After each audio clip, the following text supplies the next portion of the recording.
بسم اللہ الرحمن الرحیم۔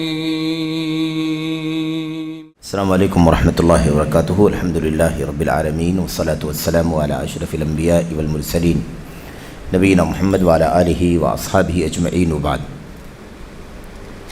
جدید مناہج کی حقیقت کے عنوان سے جو سلسلہ آپ کے سامنے پیش کیا جا رہا ہے، اس سلسلے کی آج کی جو کڑی ہے وہ انشاءاللہ تبارک و تعالی سوال نمبر 62 سے متعلق ہے۔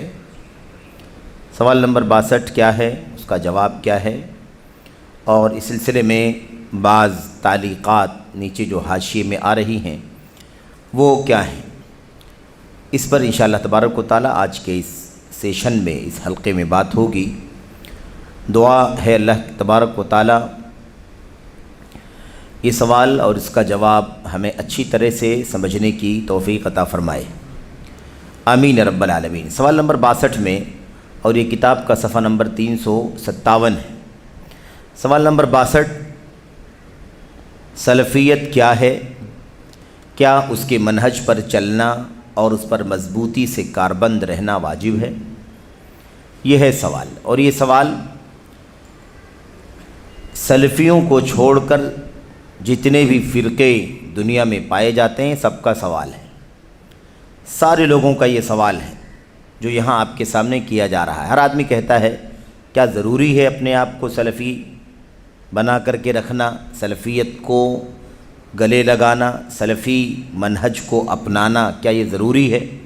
کیوں اس پر اصرار کیا جاتا ہے کہ سلفیت ہی ضروری ہے، سلفیت ہی ضروری ہے؟ تو یہ سوال جو ہے تمام غیر سلفیوں کا سوال ہے، تمام کے تمام جتنے بھی فرق ہیں، چھوٹے بڑے احزاب، تمام لوگوں کی طرف سے گویا کہ یہ سوال کیا جا رہا ہے۔ تو سلفیت کیا ہے، اور کیا اس کے منہج پر چلنا اور اس پر مضبوطی سے کاربند رہنا ضروری ہے؟ جواب میں شیخ صالح فوزان حافظہ اللہ فرماتے ہیں، سلفیت، اور اسے اچھی طرح سے ہم سب کو اپنے ذہن و دماغ میں بٹھانے کی ضرورت ہے، اور اس کے تمام تر حصوں کو، جو باتیں یہاں کہی جا رہی ہیں، اس کے ایک ایک لفظ کو اچھی طرح سے سمجھنے اور اسے اچھی طرح سے ازبر کر لینے کی ضرورت ہے تاکہ ہم لوگوں کو سمجھا سکیں۔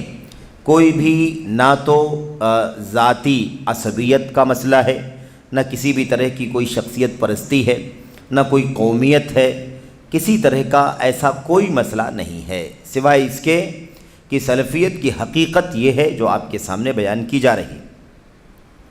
کہتے ہیں سلفیت عقیدہ، سب سے پہلی چیز کیا ہے؟ عقیدہ۔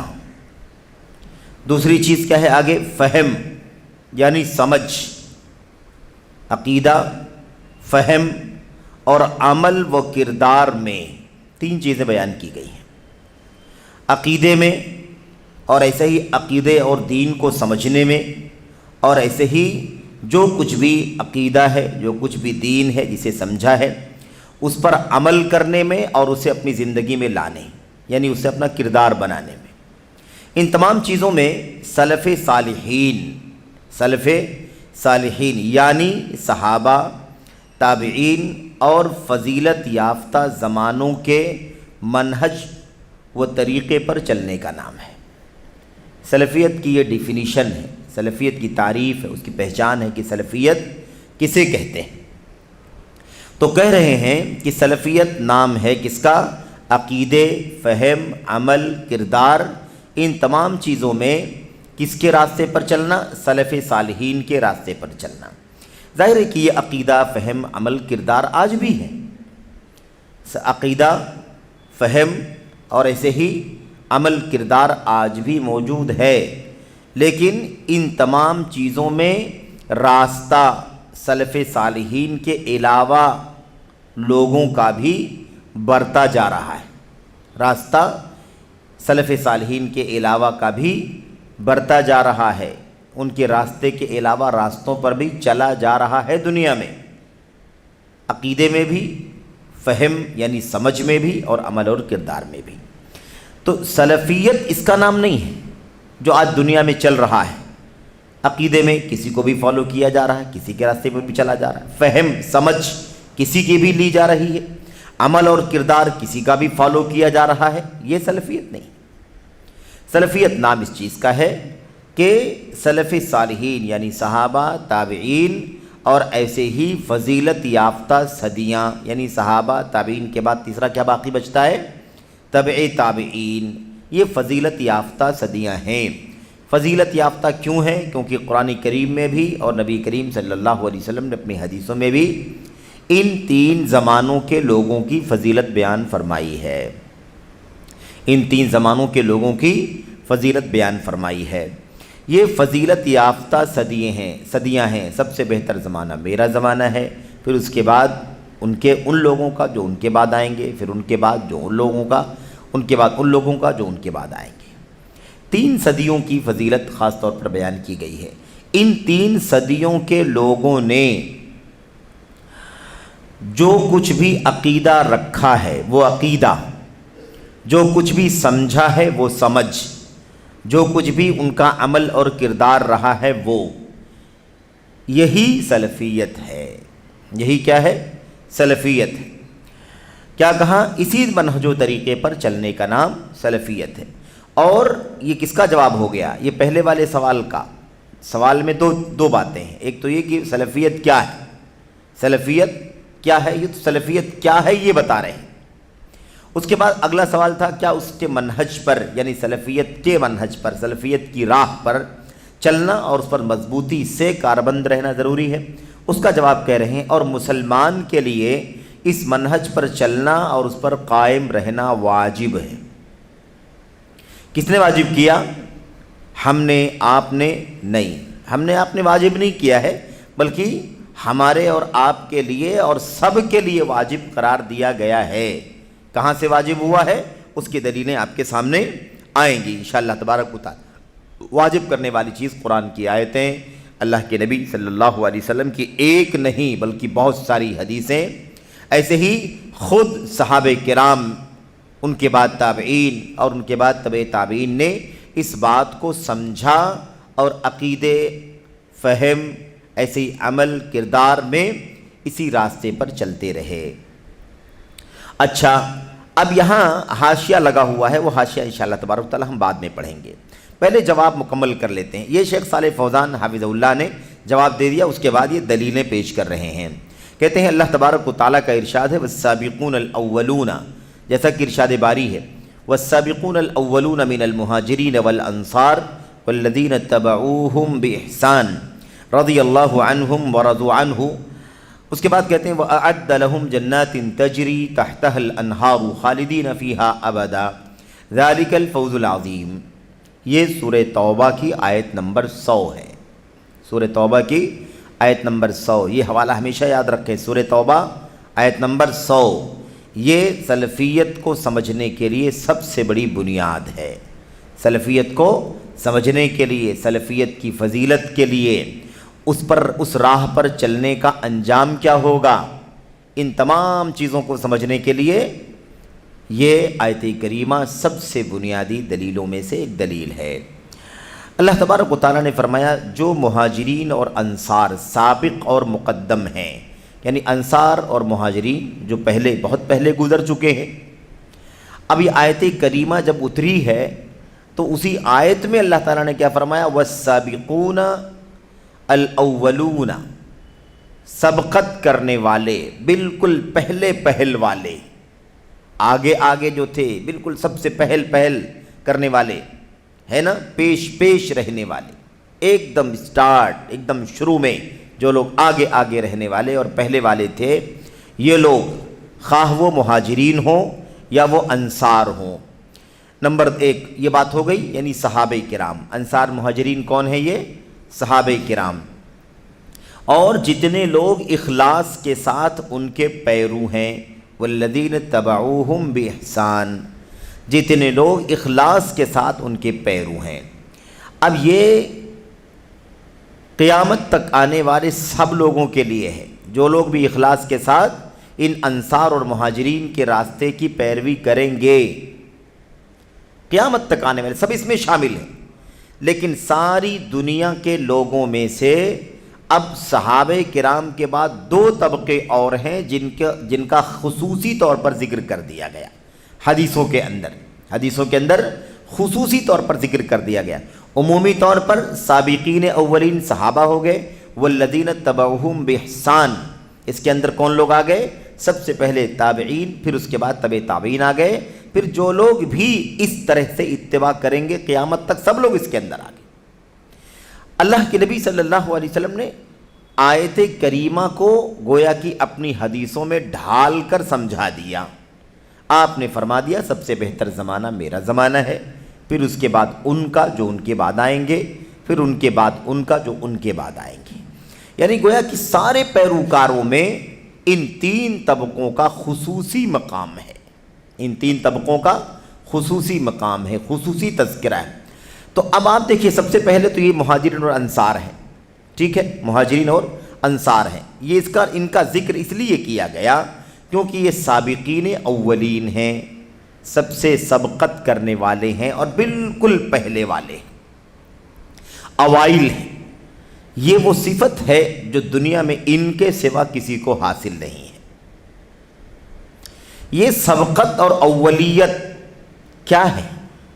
سبقت کس چیز کی طرف اور اول ہونا کس چیز میں سبقت کرنے والے تھے، بالکل پہلے آگے رہنے والے تھے، اور کس چیز میں یہ اول ہیں؟ میرے بھائیوں یہی بات سب سے بنیادی ہے، اور یہی وہ نقطہ ہے جس میں انحراف کی وجہ سے آج بہت سارے فرقے گمراہی کی راہ پر چل پڑے ہیں۔ صحابہ کے خلاف زبان کھولنے والا کوئی بھی آدمی جزوی طور پر ہو یا کلی طور پر ہو، صحابہ کرام کے خلاف زبان کھولنے والا خواہ وہ کلی طور پر ہو یا جزوی طور پر ہو یا شخصی طور پر ہو، صحابہ کے خلاف زبان کھولنے والا بہر صورت مجرم ہے۔ بہر صورت کون ہے؟ وہ مجرم ہے، کیونکہ اللہ کے کلام میں سابقین اولین کا ذکر کیا جا رہا ہے، مہاجرین اور انصار کا ذکر کیا جا رہا ہے۔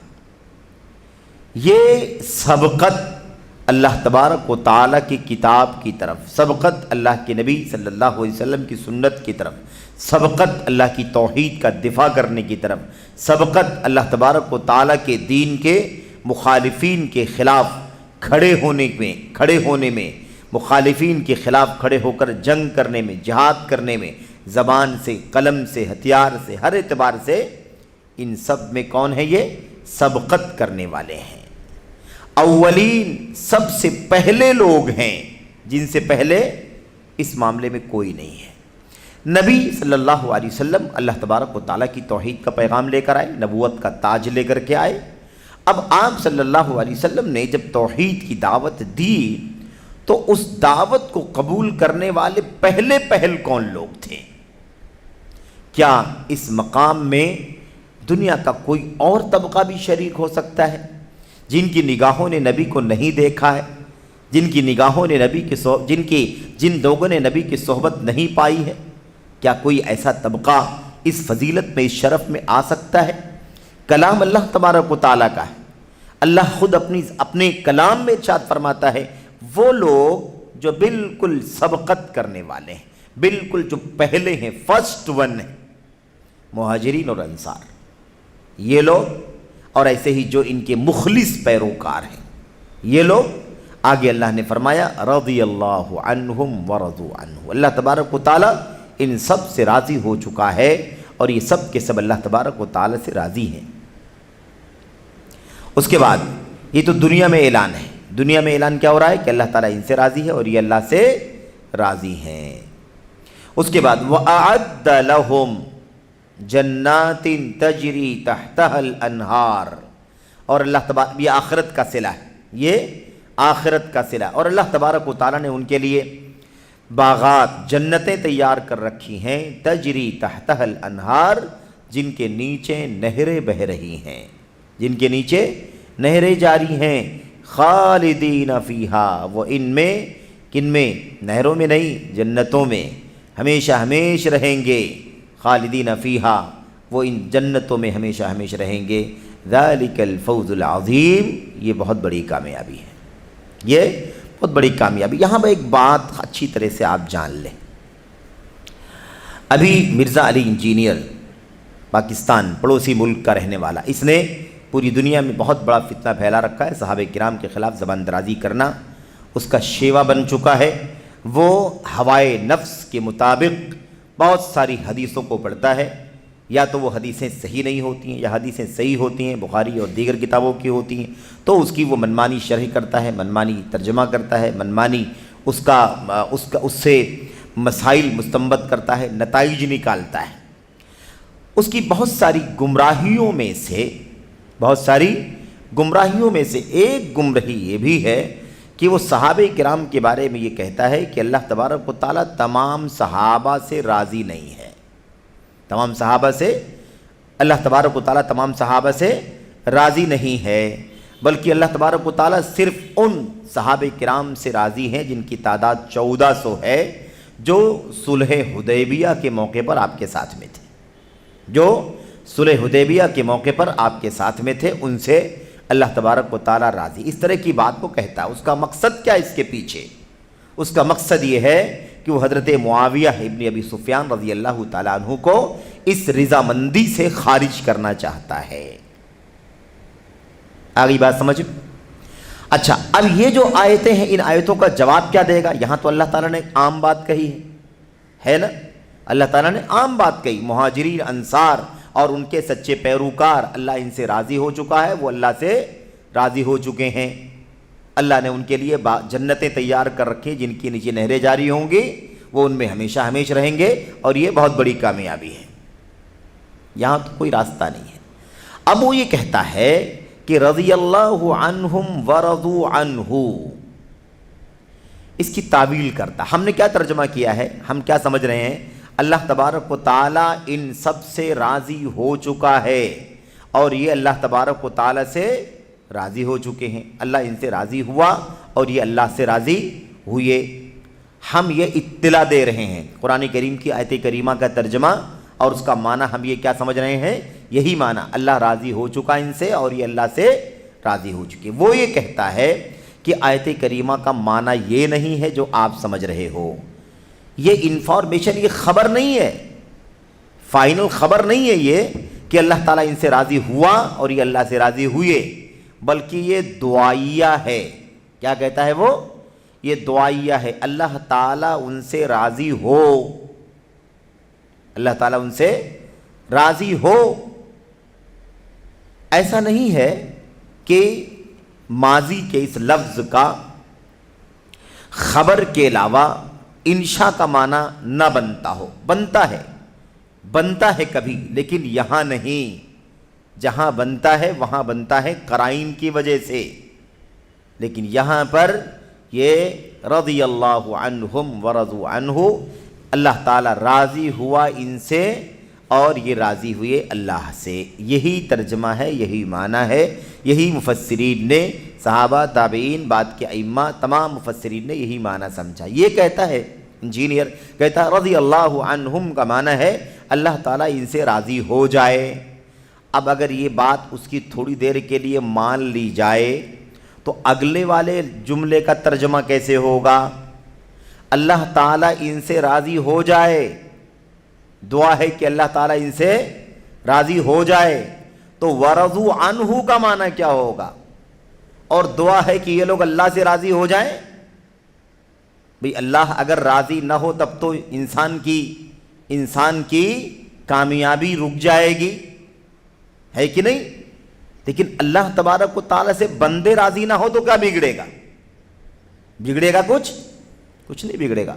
وہ اللہ تبارک و تعالیٰ ہمارا خالق و مالک ہے، ہمارا معبود حقیقی ہے، وہ اس کا فضل ہے کہ وہ ہم سے راضی ہو، ہم پر رحم کرے، ہم کی مغفرت کرے، ہمیں دنیا میں نعمت دے، امن دے، امن و شانتی دے، ہمیں جنت دے۔ یہ تو اللہ تبارک و تعالیٰ کا اپنی طرف سے خصوصی فضل ہے، ورنہ ہمارا کیا بنتا ہے کہ اللہ تبارک و تعالیٰ سے ہم کچھ لے لیں؟ تو ہمارا اللہ تبارک و تعالیٰ سے راضی ہونا کیا یہ بھی دعائیہ ہے؟ سیاق بالکل ساتھ میں ہے، لفظ دونوں کیا ہیں؟ جڑے ہوئے ہیں، رضی اللہ عنہم ورضوا عنہ، اللہ ان سے راضی ہوا، وہ اللہ سے راضی ہوئی، یہ تو معاملہ واضح ہے۔ لیکن اگر کوئی یہ کہتا ہے اس کا معنی یہ ہے اللہ تبارک و تعالیٰ ان سے راضی ہو، اللہ تعالیٰ ان سے راضی ہو، جسے ہم کہتے ہیں اللہ تبارک و تعالیٰ ان پر رحم فرمائے، اللہ ان کی مغفرت فرمائے، اللہ ان کے گناہوں کو بخشے، اگر اس طرح کا معنی کوئی لیتا ہے اللہ تبارک و تعالیٰ ان سے راضی ہو، تو وَرَضُوا عَنْهُ کا ترجمہ کیا ہوگا؟ اور یہ بھی دعا کر رہے ہیں، یہ بھی دعا کر رہے ہیں کہ یہ انصار مہاجرین یہ بھی اللہ تبارک و تعالیٰ سے راضی ہو جائیں، نہیں راضی ہوں گے تو کیا ہوگا؟ بندوں کو اللہ سے راضی ہونے کی کیا بات ہے؟ تو یہ جو معنی لیا جاتا ہے نا، یہ ہوائے نفس، خواہشات نفسانی کے مطابق معنی لیا جاتا ہے،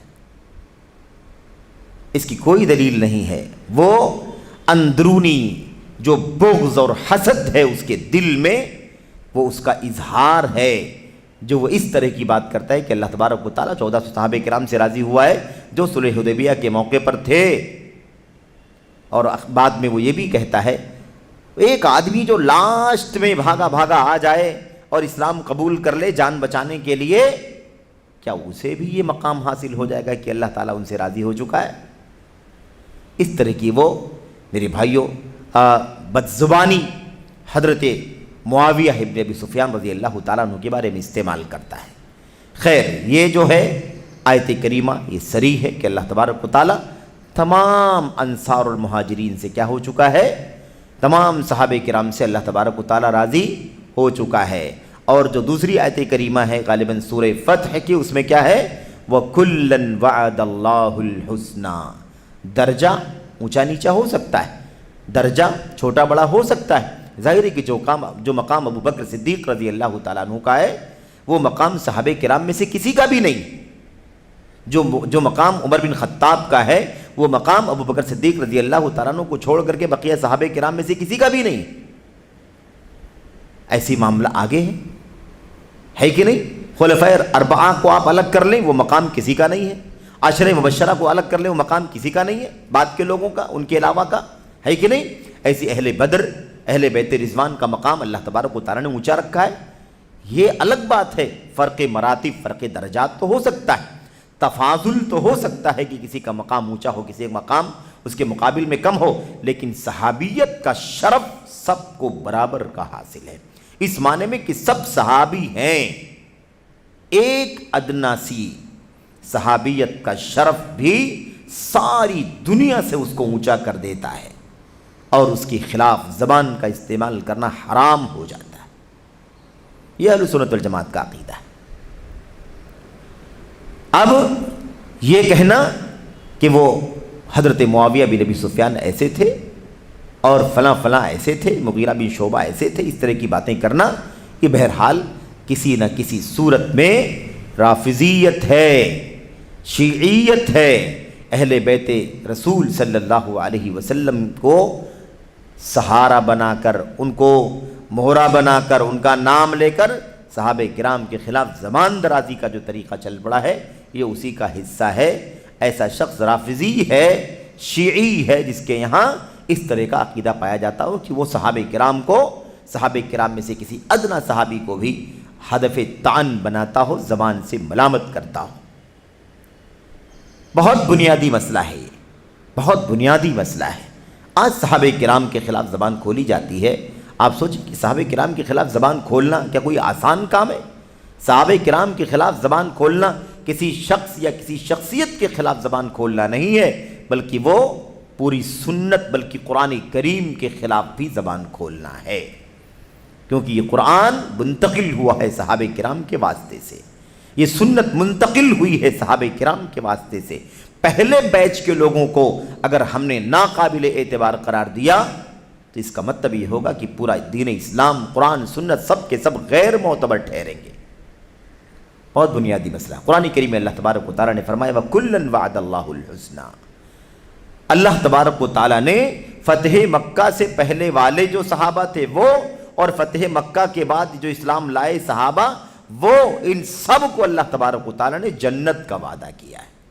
الحسنہ جنت کو کہتے ہیں، سمجھ رہے ہیں؟ اللہ نے سب کو جنت کا وعدہ کیا۔ اللہ تبارک و تعالیٰ تو حسنہ کا وعدہ کرے کلن، دونوں کو، ہے نا؟ فتح مکہ سے پہلے والے جنہوں نے فتح مکہ سے پہلے جہاد کیا، مال خرچ کیا، جن لوگوں نے فتح مکہ کے بعد مال خرچ کیا، جہاد کیا، سب کو اللہ تبارک و تعالیٰ نے جنت کا وعدہ۔ تو بہرحال یہ اس طرح کے جو رافضی عقیدے کے لوگ ہیں وہ زبان درازیاں کرتے صحابہ کرام کے خلاف، اور خاص طور پر حضرت معاویہ ابن ابی سفیان رضی اللہ تعالیٰ عنہ کے خلاف۔ بہرحال آیت کریمہ بالکل واضح ہے کہ اللہ تعالیٰ نے مہاجرین انصار ان صحابہ کرام کا ذکر کیا اور ان کے پیروکاروں کا ذکر کیا، اور اللہ نے فرمایا کہ اللہ ان سے راضی ہو چکا ہے اور یہ اللہ سے راضی ہیں۔ اللہ تعالیٰ نے ان کے لیے جنت تیار کر رکھی ہے، جنتیں جن کے نیچے نہریں جاری ہیں، ہمیشہ ہمیشہ رہیں گے، اور یہ بہت بڑی کامیابی ہے۔ تو اب آپ دیکھیے اس میں کس کا ذکر آیا؟ صحابہ کرام کا، اور ان کے بعد ان کے پیروکاروں کا ذکر آیا۔ تو عقیدے میں کون آئیڈیل ہے؟ مہاجرین انصار، ان کے پیروکار۔ دین کو سمجھنے میں، دین کی راہ کو سمجھنے میں آئیڈیل کون ہے؟ مہاجرین انصار اور ان کے پیروکار۔ ایسے ہی عمل اور کردار میں آئیڈیل کون ہے؟ مہاجرین انصار اور ان کے پیروکار۔ اسی کا نام سلفیت ہے، کیونکہ والسابقون الاولون، سلفیت کا معنی نکل آیا کہ نہیں نکل آیا؟ سب گزر چکے ہیں، بالکل اسٹارٹ میں گزر چکے ہیں، سابقین ہیں، اولین ہیں، یہ سلف ہے، یہ گزرے ہوئے لوگ جو بہت پہلے گزر چکے۔ یہ لوگ کون ہیں؟ یہی سلف ہیں۔ تو پتہ یہ چلا کہ انہی کا راستہ جن کی یہ فضیلت اللہ تبارک و تعالیٰ بیان فرما رہا ہے۔ دوسری آیت کریمہ میں اللہ تعالیٰ نے فرمایا والذین جاءوا من بعدهم یقولون ربنا اغفر لنا ولإخواننا الذین سبقونا بالایمان ولا تجعل فی قلوبنا غلا للذین آمنوا ربنا انک رؤوف رحیم۔ سورہ حشر میں آیت نمبر 10 میں اللہ نے فرمایا وہ لوگ، کون لوگ؟ الذین جاءوا من بعدهم، جو ان کے بعد آئے۔ کن کے بعد؟ پہلے والوں کے بعد جو لوگ آئے، پہلے والوں کے بعد جو لوگ آئے۔ یقولون ربنا اغفر لنا، وہ دعا کرتے ہیں تو کیا کہتے ہیں؟ ربنا اغفر لنا، اے ہمارے پروردگار تو ہمیں بخش دے، تو ہمیں بخش دے، ہماری مغفرت فرما۔ وَلِإِخْوَانِنَا الَّذِينَ سَبَقُونَا بِالْإِيمَانِ، اور ہمارے ان بھائیوں کو بخش دے جو ایمان کے ساتھ ہم سے پہلے گزر چکے ہیں، جو ایمان کے ساتھ ہم سے پہلے گزر چکے، ہم سے سبقت لے گئے ہیں، ہم سے پہلے دنیا میں آ کر کے جا چکے ہیں، ان ہمارے بھائیوں کو بھی کیا کر دے؟ ان کو بھی بخش دے، ان کی بھی مغفرت فرما دے۔ اب جو ہم سے پہلے ایمان میں سبقت لے گئے کون ہیں؟ یہ جاؤ دیکھو، تلاش کرو کہ سب سے پہلے ایمان لانے والے کون لوگ ہیں۔ 200 سال پہلے والے بھی ہم سے پہلے ہیں، 400 سال پہلے والے بھی ہم سے پہلے ہیں، لیکن سبقت کی فہرست میں، سبقت کی راہ پر سب سے پہلے کون چلا ہے؟ وہ صحابہ کرام ہیں۔ انہی کے راستے پر ہمیں چلنا ہے، کیونکہ اللہ نے کیا فرمایا؟ اللہ نے فرمایا کہ ان کے لیے مغفرت کی دعا بعد والے کرتے ہیں، اور یہ ہماری ذمہ داری ہے۔ اور یہاں بھی ایسے لوگ ایکسپوز ہوتے ہیں، ایسے لوگ بے نقاب ہوتے ہیں جو صحابہ کرام کے خلاف زبان کھولتے ہیں۔ اللہ تعالیٰ فرماتا ہے کہ ایمان والے جو بعد کے ہیں، سچے ایمان والے، وہ اپنے پہلے والوں کے لیے مغفرت کی دعا کرتے ہیں۔ سمجھ رہے ہیں؟ مغفرت کی دعا کرتے ہیں۔ اچھا، وَلَا تَجْعَلْ فِي قُلُوبِنَا غِلًّا لِلَّذِينَ آمَنُوا، اور یہ بات بہت اہم ہے۔ اللہ فرماتا اور یہ بھی کہتے ہیں اے ہمارے پروردگار تو ہمارے دلوں میں ان لوگوں کے لیے کچھ بغض اور حسد نہ رکھ، بغض اور کینہ ہمارے دلوں میں نہ ڈال جو لوگ ایمان لائے ہیں۔ اے ہمارے پروردگار یقیناً تو بہت بڑا مہربان اور نہایت رحم والا ہے۔ یہ ہے میرے بھائیوں سبقت کرنے والے لوگوں کی فضیلت، سبقت کرنے والے لوگوں کی فضیلت، وہ جو پہلے گزر چکے ہیں۔ اچھا، اس کے بعد اللہ کے نبی علیہ السلام کی حدیث ہمارے سامنے ہے، علیکم بسنتی وسنت الخلفاء الراشدین المہدیین وسنت الخلفاء الراشدین المہدیین من بعدی، میری سنت پر مضبوطی سے قائم رہو، میری سنت کو لازم پکڑ لو، میرے خلفاء راشدین کی سنت کو لازم پکڑو، ابو بکر، عمر، عثمان، علی رضی اللہ عنہم اجمعین، ان کی سنت پر چلو۔ تمسکوا بہا، یہ جو سارے صحابہ کرام میں سب سے اونچے مقام کے لوگ ہیں، ان کا تذکرہ اللہ کے نبی نے کر دیا، میری سنت اور میرے خلفاء راشدین کی سنت۔ اب خلفاء راشدین کے بعد کون لوگ ہیں؟ کیا ہم لوگ آ گئے؟ ہاں، خلفاء راشدین کے بعد اسی طبقہ صحابہ کرام میں سے ایک اور لمبی فہرست تھی، جنہوں نے نبی کو دیکھا، آپ کی باتوں کو سنا، آپ کے عمل کو، آپ کے کردار کو، آپ کی سیرت کو اپنی آنکھوں سے مشاہدہ کیا۔ یہ صحابہ کرام ہیں۔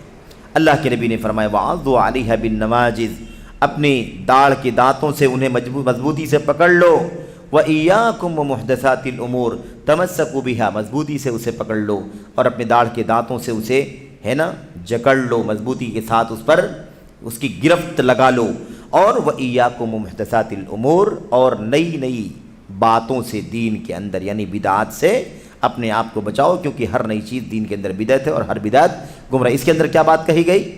الخلفاء الراشدون، خلفاء راشدین کا تذکرہ کیا اللہ کے نبی نے، میری سنت اور نیک جانشینوں کی سنت۔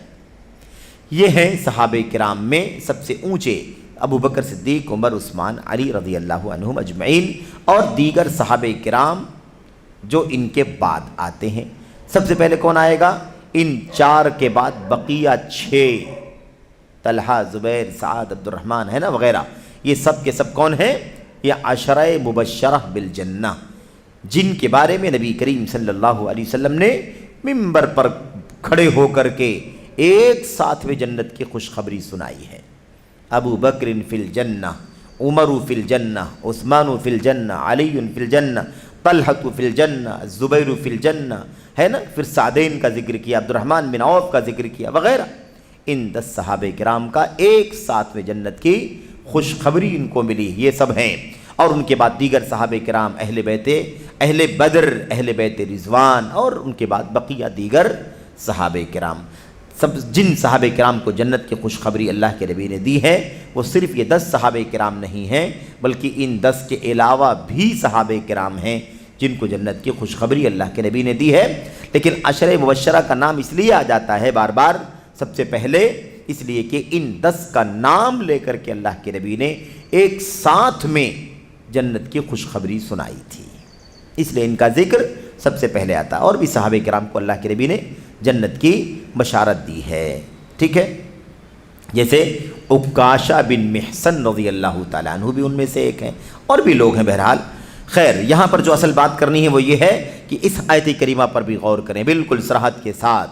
آیت کریمہ اس بات کو بیان کر رہی ہے کہ جو لوگ اللہ کے نبی علیہ السلام کی حدیث صراحت کے ساتھ کیا بتلا رہی ہے کہ راستہ کس کا پکڑنا ہے، طریقہ کس کا اپنانا ہے نا، مضبوطی سے کس کا طریقہ اپنانا ہے، دانتوں سے جکڑنا کس کے طریقے کو ہے، وہ کون ہے؟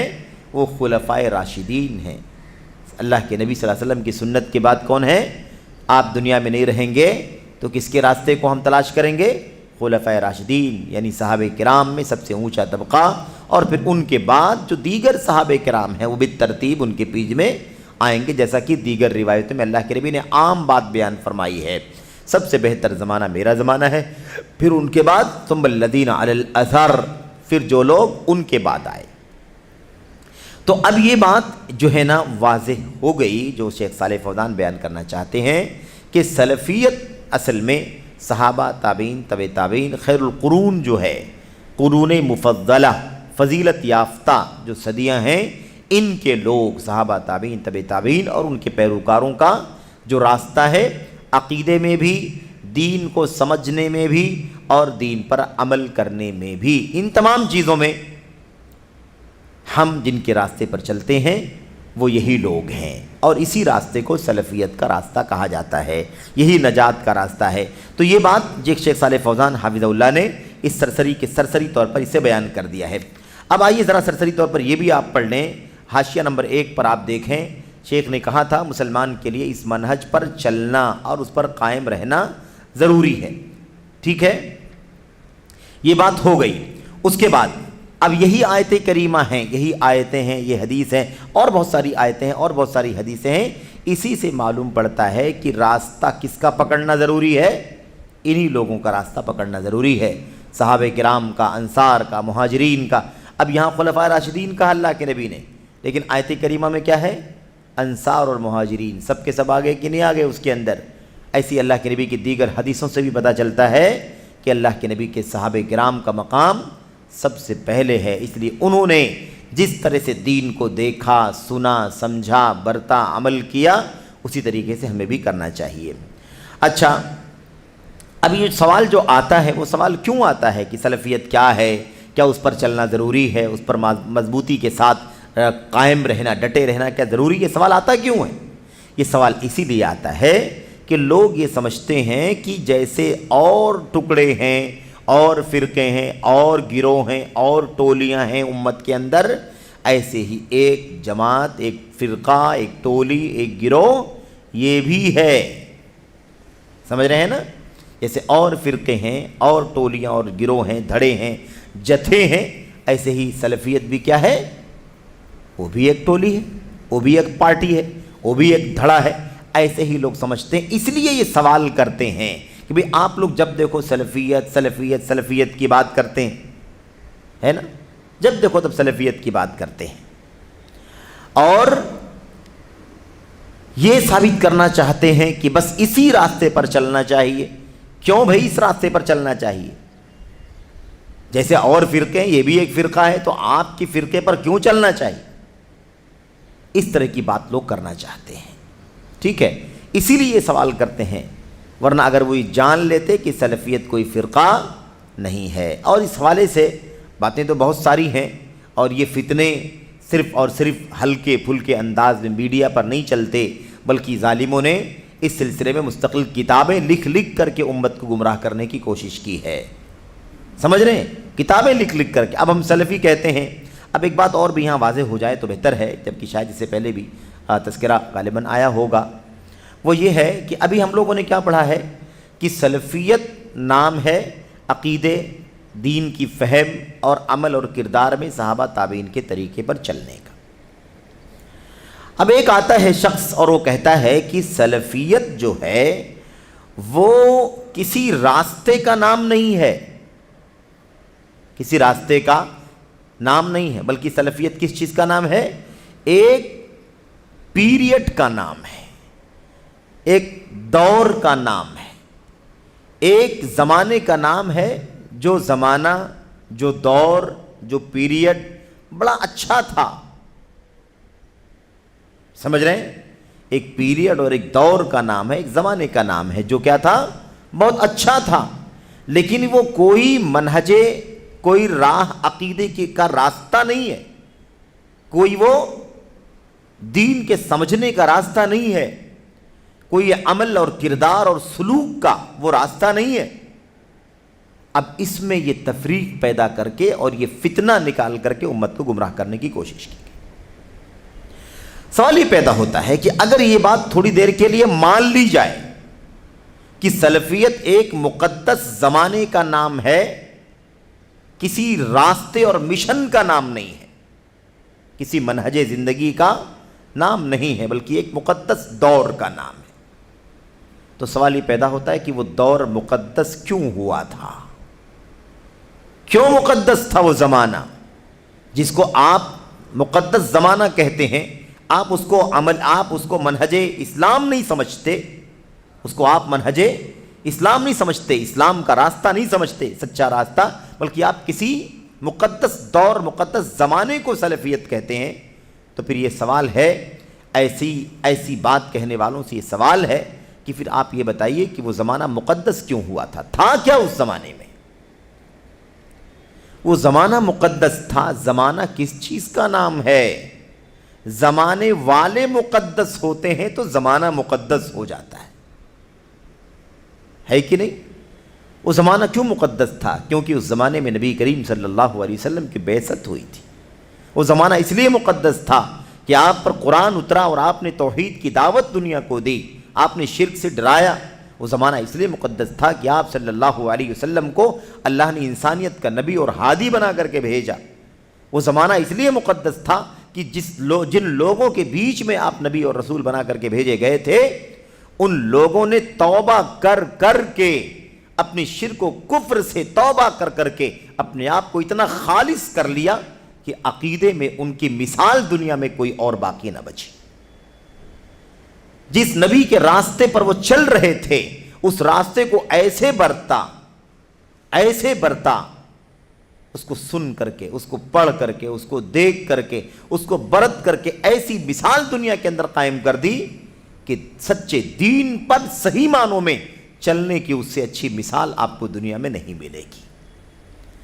تو وہ زمانہ مقدس تھا اس لیے کہ یہ مقدس لوگ تھے اس کے اندر، جنہوں نے اللہ تبارک و تعالیٰ کے دین کو گلے لگایا، جنہوں نے اللہ کی توحید کو گلے لگایا، جنہوں نے نبی کی سنت کو گلے لگایا، اور جو اسی راستے پر چلنے کے لیے مر مٹتے تھے۔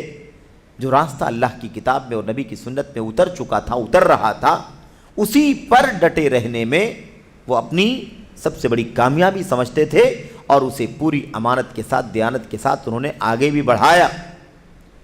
اس لیے یہ تفریق کرنا کہ سلفیت کوئی منہج اور راستہ نہیں ہے دین کا، اسلام کا، بلکہ وہ ایک مقدس زمانے کا نام ہے، مقدس مرحلے کا نام ہے، مقدس پیریڈ کا نام ہے، ایک مبارک دور کا نام ہے۔ وہ دور مبارک کیوں ہوا؟ وہ دور مقدس کیوں ہوا؟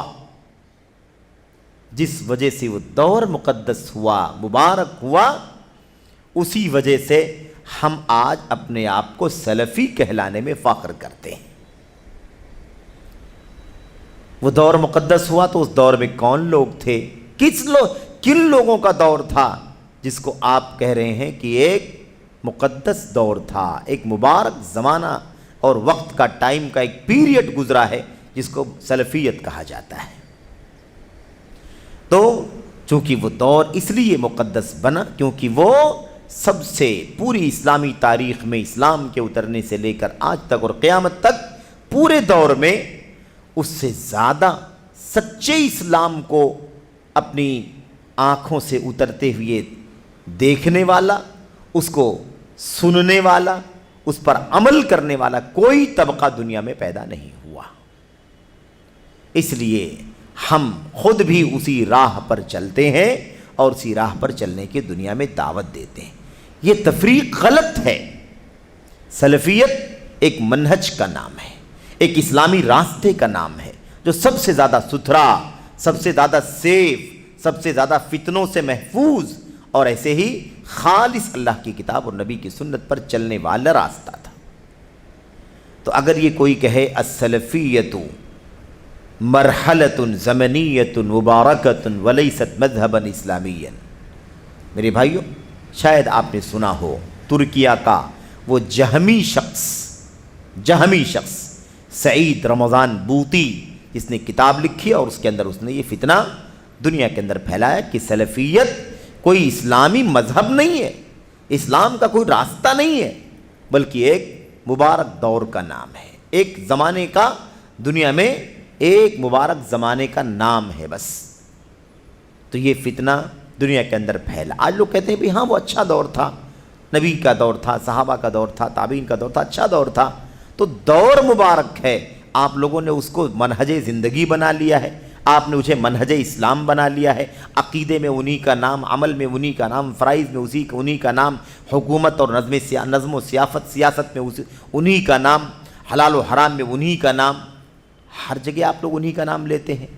تو اس لیے لیتے ہیں کیونکہ جس وجہ سے وہ مقدس ہوا تھا وہی وجہ اصل میں ہمیں اور آپ کو فالو کرنی ہے۔ اسی بات کی دعوت حضرت امام مالک رحمۃ اللہ علیہ نے ان امت کے سامنے پیش کی تھی۔ لن يصلح آخر هذه الامة الا ما اصلح اولها، یا لن يصلح آخر هذه الامة الا بما صلح به اولها۔ امام مالک نے کہا تھا اس امت کے بعد کی اصلاح، آخر کی اصلاح اسی راستے سے ہو سکتی ہے جس راستے پر چل کر کے ان کے اس امت کے پہلے والوں کی اصلاح ہوئی تھی۔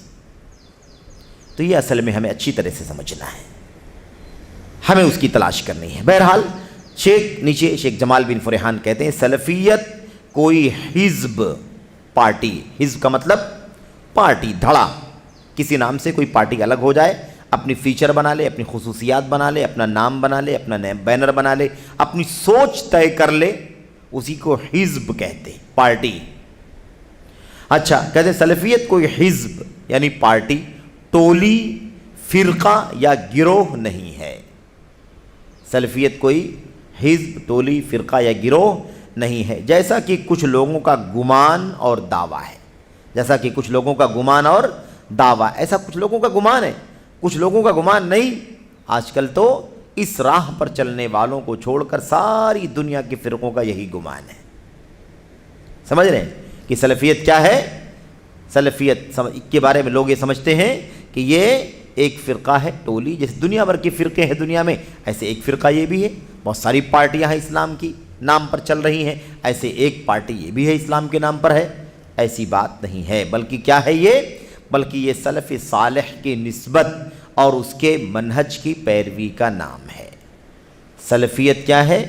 سلف کی طرف نسبت کر کے سلفیت ہے، اور جس راستے پر وہ چلتے تھے اس راستے پر چلنے کا نام ہے۔ جیسا کہ استاد محترم حفظہ اللہ نے وضاحت فرمائی ہے، شیخ جمال کہہ رہے ہیں اپنے استاد شیخ صالح فوزان کے بارے میں، انہوں نے وضاحت کی، جو انہوں نے وضاحت کی ہم لوگوں نے اسے پہلے پڑھ لیا ہے شروع میں۔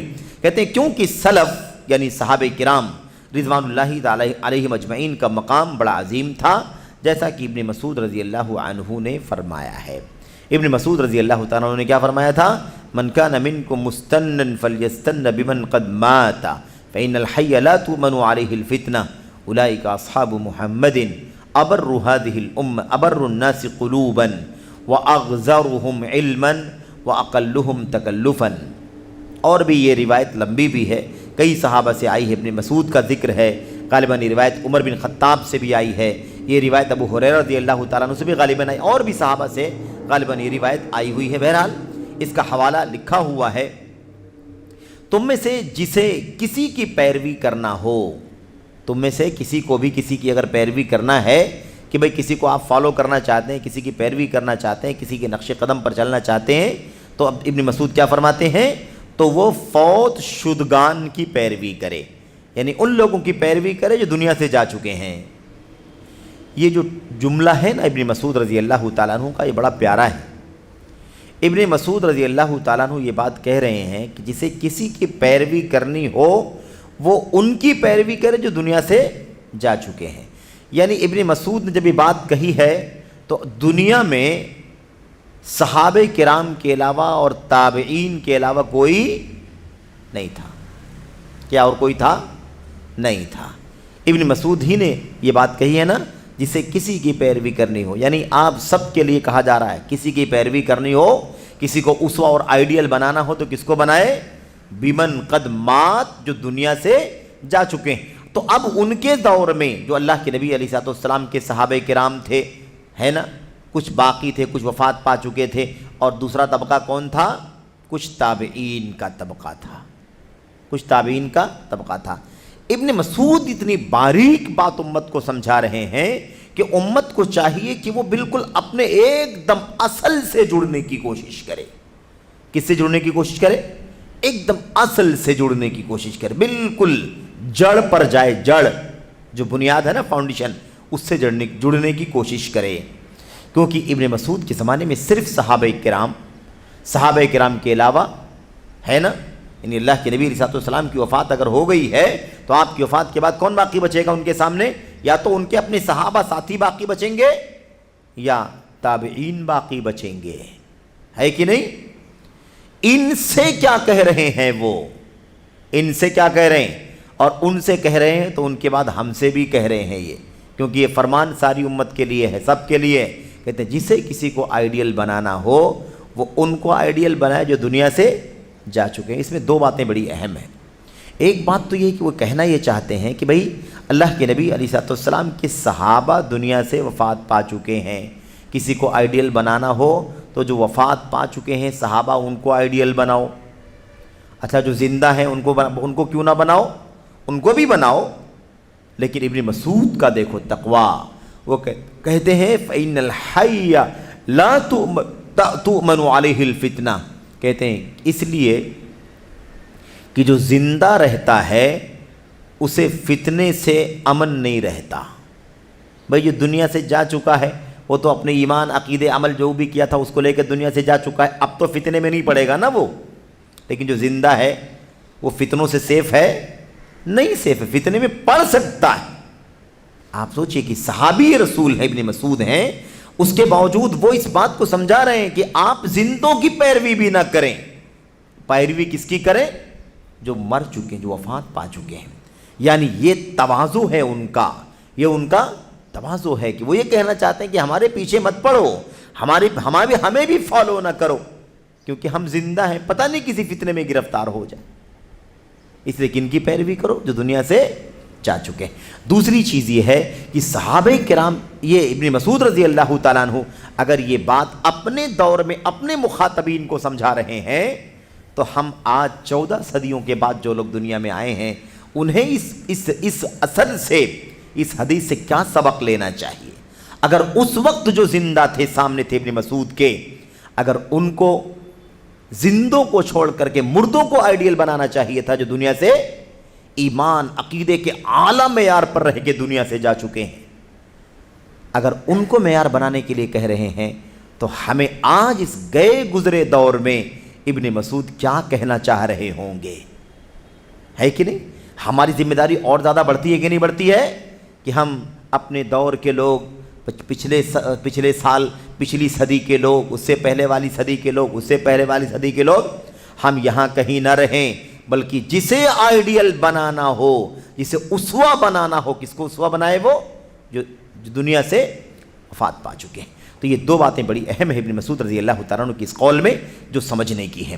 اس کے بعد وجہ بتلا دی، کیوں کہتے ہیں اولئک اصحاب محمد صلی اللہ علیہ وسلم۔ خود بھی صحابی رسول ہیں، خود بھی صحابی ہیں کہ نہیں صحابی ہیں، لیکن اپنا تواضع اور اپنے بڑے اور جو دنیا سے جا چکے ہیں ان کا مقام کہتے ہیں اولئک اصحاب محمد صلی اللہ علیہ وسلم، وہ نبی کریم صلی اللہ علیہ وسلم کے صحابہ تھے جن کی وفات ہو چکی، ان کی بات میں کر رہا ہوں۔ وہ کون تھے؟ اللہ کے نبی کے صحابہ تھے۔ ابر الناس قلوبا، یہ صحابہ کرام کی شان بیان کر رہے ہیں۔ لوگوں میں سب سے نیک دل والے، سب سے نیک اور صالح ستھرے دل والے تھے وہ صحابہ۔ اب کوئی کہے گا کہ صحابہ کے دلوں کا پتہ کیسے چل گیا کہ وہ نیک دل والے تھے؟ ہاں، ان صحابہ نے، اگر وہ نیک دل نہ تھے تو انہوں نے شرک و کفر اور باپ دادا کے عقیدے سے کیسے توبہ کر کے اپنے آپ کو اسلام کے دامن سے وابستہ کر لیا۔ دل کی ستھرائی تھی کہ نہیں تھی؟ ایک آیت کریمہ کا ٹکڑا کان سے ٹکرا گیا تو اس نے ان کی دل کی دنیا کو بدل دیا، تائب ہو گئے کفر سے، شرک سے، باپ دادوں کے دین سے، سب سے تائب ہو کر کے ایک اللہ واحد کی عبادت کرنے والے اور ایک نبی کریم صلی اللہ علیہ وسلم کی اتباع اور پیروی کرنے والے بن گئے۔ یہ تھا ان کا طریقہ۔ تو سب سے نیک دل لوگ تھے، اور کیا کہا؟ وہ اغزرہم علما، اور وہ سب سے گہرے علم والے تھے۔ غزیر، بہت زیادہ علم والے تھے، بھرپور علم والے تھے، ہے کہ نہیں؟ صحابہ کرام کا علم سب سے زیادہ بھرپور تھا کہ نہیں تھا؟ سب سے زیادہ ٹھوس، گہرا، اور گہرا مطلب بہت زیادہ وسعت والا علم ان کے پاس تھا کہ نہیں تھا؟ ایک ایک جملے آنے والی نسلوں کے لیے آئیڈیل اور نمونہ ہیں صحابہ کرام کی زبانوں سے نکلے ہوئے۔ وَأَقَلُّهُمْ تَكَلُّفًا، اور سب سے کم تکلف کرنے والے تھے۔ تکلف کیا ہے؟ تکلف یہ ہے آدمی حق کو تسلیم کرنے میں ٹال مٹول کرے، کیوں ایسا ہے نا، چوں چرا، کیسے، ایسے ویسے، ہے نا، اس طرح کی جو بہانے بازیاں آتی ہیں بیچ میں، حق کو قبول کرنے کی راہ میں جو رکاوٹ پیدا ہوتی ہے اسی کو کیا کہا گیا؟ اسی کو تکلف سے یاد کیا گیا، حق کو قبول کرنے کی راہ میں تکلف۔ اچھا، آخری بات کہتے ہیں اس سلسلے میں دائمی کمیٹی برائے فتویٰ کا یہ فتویٰ ملاحظہ فرمائیں۔ دائمی کمیٹی برائے فتویٰ، اللجنۃ الدائمہ ہے نا للافتاء، یہ کمیٹی ہے، دائمی کمیٹی جو فتویٰ کے لیے سعودی حکومت نے بنا رکھی ہے۔ اس کمیٹی کے فتوے کے اندر یہ بات آئی ہوئی ہے، سلفیت کسے کہتے ہیں؟ سلفیت سلف سے منسوب ہے، سلف کی نسبت، سلفیت کی نسبت کس کی طرف ہے؟ سلف کی طرف ہے اس کی نسبت۔ اور سلف کون ہے؟ نبی کریم صلی اللہ علیہ وسلم کے صحابہ رضی اللہ عنہم اور ابتدائی 3 صدیوں کے امامان ہدایت۔ دیکھا آپ نے؟ ایک جملے پر غور کرنا، شیخ نے کیا کہا ہے، یعنی لجنہ دائمہ کی کمیٹی نے کیا کہا ہے؟ دائمی کمیٹی نے کہتے ہیں سلف نبی کریم صلی اللہ علیہ وسلم کے صحابہ کرام رضی اللہ عنہم اور ابتدائی 3 صدیوں کے امامان ہدایت، کیوں کہا یہ 3 صدی کہہ کر کے کیوں نہیں چھوڑ دیا؟ یہ کیوں کہا کہ 3 صدیوں کے امامان ہدایت، یعنی ہدایت کے جو ائمہ ہیں، ہدایت کے جو کون ہیں؟ پیشوا ہیں، اگواں ہیں، بڑے بڑے اونچے مقام کے علماء جن سے ہدایت اور روشنی ملتی ہے۔ یہ کیوں کہا؟ اس لیے کہ تابعین کے دور میں انحرافات پیدا ہو گئے کہ نہیں پیدا ہو گئے؟ بگاڑ آیا کہ نہیں بگاڑ آیا؟ تبع تابعین کے دور میں کچھ بگاڑ آیا کہ نہیں بگاڑ آیا؟ اب آپ سوچیں گے بگاڑ آیا تو اللہ کے نبی نے کیوں تابعین کی فضیلت بھی بیان فرما دی، تبع تابعین کی فضیلت بھی کیوں بیان فرما دی؟ تو اللہ کے نبی نے فضیلت ہی بیان فرمائی ہے، کسی کو معصوم نہیں کہا ہے۔ صحابہ کرام کا مقام سب سے اونچا ہے، اس کے بعد دوسرے نمبر پر، صحابہ کرام کے بعد دوسرے نمبر پر تابعین ہیں۔ کیوں؟ اس لیے کہ تابعین میں کمیاں پیدا ہوئی ہیں لیکن بعد والوں کے مقابلے میں وہ سب سے اچھے ہیں۔ اس کے بعد تبع تابعین، جن کا درجہ تابعین کے بعد آتا ہے، ان کا نام کیوں لیا گیا؟ اس لیے کہ اگر ان کے بعد والوں کو اگر آپ دیکھیں گے تو ان میں یہ سب سے اچھے ملیں گے۔ اس لیے بالترتیب ثم پھر اس کے بعد، اس کا مطلب صحابہ تابعین تبع تابعین کا درجہ ایک جیسا نہیں ہے، بالترتیب ہے یہ۔ اسی لیے انہوں نے کیا کہہ دیا؟ امامان ہدایت، 3 صدیوں کے امامان ہدایت، یعنی 3 صدیوں کے تمام لوگ نہیں، صحابہ کرام تو ہی ہیں، صحابہ کرام کی بات ہو رہی ہے، سمجھ میں بات آ رہی ہے؟ ہاں، امامان ہدایت جو ہدایت کے پیشوا ہیں۔ اگر کہیں تابعین کے دور میں کچھ بگاڑ آ گیا تھا کچھ لوگوں کے ہاں تو وہ قابل اعتبار نہیں۔ بھئی جن لوگوں نے بغاوت کی تھی حضرت علی بن ابی طالب رضی اللہ تعالیٰ عنہ کے خلاف، کون تھا وہ؟ اس میں کوئی ایک صحابی بھی تھا؟ کوئی ایک بھی صحابی نہیں تھا بغاوت کرنے میں۔ عثمان غنی کے خلاف بغاوت ہوئی، بغاوت کرنے میں کون تھا؟ کیا نبی کے صحابہ بھی تھے؟ نہیں، یہاں بدنام کیا جاتا ہے، روایتیں ہیں، وہ روایتیں قابل اعتبار نہیں ہیں کہ انہوں نے خروج کیا، بغاوت کا راستہ دکھایا، ایسی کوئی بات کہیں بھی صحابہ کرام سے نہیں ملتی۔ تو خلاصہ کلام یہ ہے کہ ان میں جو گئے گزرے ہوں گے، کسی وجہ سے انحراف آ گیا ہوگا، جیسے حضرت علی کے خلاف بغاوت کرنے والوں کی ایک بڑی تعداد ہے نا، 6000 کے قریب نکل گئی تھی، جن میں سے 2000 لوگوں نے بعد میں توبہ کر لیا تھا اور 4000 لوگ اسی بغاوت کے عقیدے پر رہے اور اسی پر ان کی موت ہو گئی۔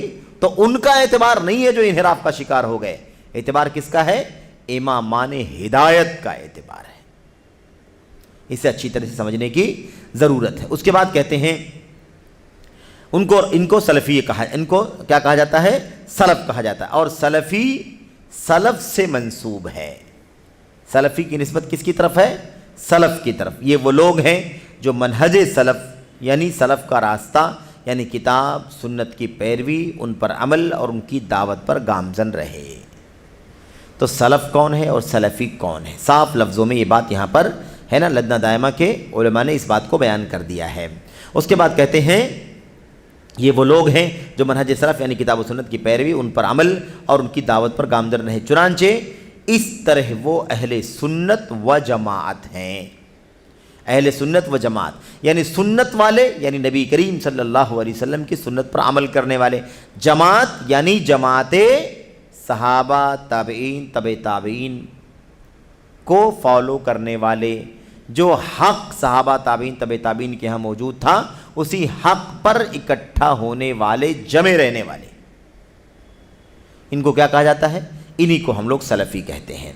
بہرحال اس سلسلے میں شیخ کہہ رہے ہیں کہ اس کتاب کا صفحہ نمبر 149 حاشیہ نمبر 1 ملاحظہ فرمائیں، وہاں سلفیت سے متعلق تفصیلی وضاحت موجود ہے، یہاں اسے دہرانے کی ضرورت نہیں ہے۔ تو یہاں پر شیخ صالح فوزان حفظہ اللہ کے سوال کے جواب پر، جو انہوں نے سوال کے جواب میں باتیں کہی ہیں، اس پر شیخ جمال بن فرحان حفظہ اللہ کا یہ نوٹ آپ کے سامنے بڑا قیمتی ہے۔ آپ اسے سمجھیں کہ آخر صحابہ کرام، تابعین، تبع تابعین کی راہ کو سلفیت کہا جاتا ہے، یہ کوئی فرقہ نہیں ہے۔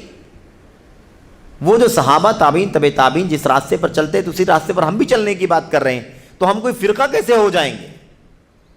ہمارا آج کا کوئی ایسا کام ہے ہی نہیں، 100 سال 200 سال یہ ہمارا کام نہیں رہا ہے، بلکہ اصل وہ طریقہ صحابہ تابعین کا طریقہ، انہی کی پیروی کرنے کا نام سلفیت ہے۔ تو کہتے ہیں شیخ کی 149 میں کچھ تفصیلات سلفیت کے بارے میں آئی ہوئی ہیں، آپ لوگ وہاں چاہیں تو رجوع کر سکتے ہیں، یہاں پر اس کو دہرانے کی ضرورت نہیں ہے۔ یہ بات شیخ نے بیان فرما دی ہے۔ اس کے ساتھ ہی اس سوال کا جواب مکمل ہوا۔ انشاءاللہ تبارک و تعالیٰ اگلا جو سوال ہے سوال نمبر 63 انشاءاللہ تبارک و تعالیٰ، اور ایسے ہی اس کا جواب اگلے حلقے میں ہم آپ کے سامنے پیش کریں گے۔ اللہ سے دعا ہے کہ اللہ تبارک و تعالیٰ ہمیں اور آپ کو یہ جو راستہ ہے سلف کا راستہ، اصل منہج، اصل راستہ، اس کو سمجھنے کی اور اس کے خلاف دیگر راستے جو پتلے راستے، گلیارے اور ہوائے نفس، بدعات، جتنے فرقہ واریت کا جو ماحول چل پڑا ہے، اس سے ہمیں اللہ تبارک و تعالیٰ آگاہ رہنے کی توفیق عطا فرمائے، انہیں منہج سلف دکھانے کی اور اس کی رہنمائی کرنے کی توفیق عطا فرمائے۔ آمین یا رب العالمین۔ وصلی اللہ وسلم وبارک علی نبینا محمد وعلی آلہ وصحبہ اجمعین۔ السلام علیکم ورحمۃ اللہ وبرکاتہ۔